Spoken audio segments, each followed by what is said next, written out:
back in 2015, we really started to take a deep dive into our strategic plan, and a piece of that was really looking at conservation and sustainability. We'd obviously been a conservation organization, we'd been doing green practices, but there really wasn't a strategy necessarily behind it.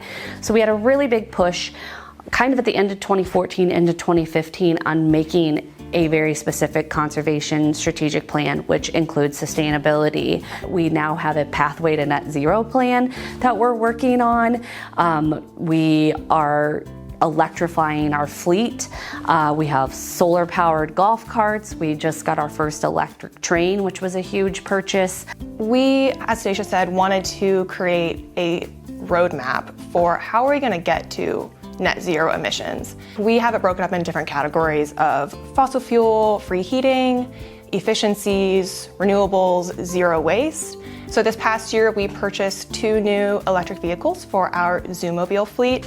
And the Zoomobile basically goes off grounds for offsite educational programming for communities and schools.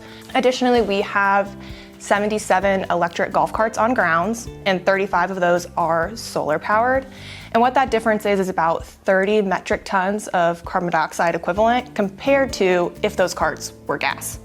We have 4 LEED buildings on campus that we have implemented over the years, the aquarium being the most recent. We diverted 80% of our construction waste during that time.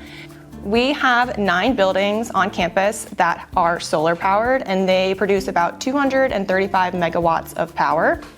10 buildings on our campus have a building automation system, which saves us a lot of time and energy by being able to look online and diagnose what that issue is. We have 18 different waste streams and counting, and that includes composting, recycling, metal recycling, commingled recycling, just traditional landfill. Sometimes I think when we talk about impact, there is obviously data and numbers tied to that, and we're obviously with a net zero plan trying to chase that and achieve that. But again, that train may not be the most impactful by numbers, but it's super impactful because we have so many guests that ride that train, see that it's an electric train, see what we're doing here at the zoo and getting that message across. And so we also have to measure here the impact and the value of doing some kind of forward-facing things.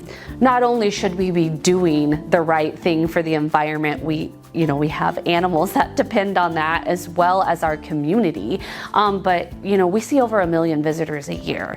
So we need to be a leader in our community. And we want to show our guests, our staff, and other institutions that if we can do it, you can do it too, and here's how we've gotten there.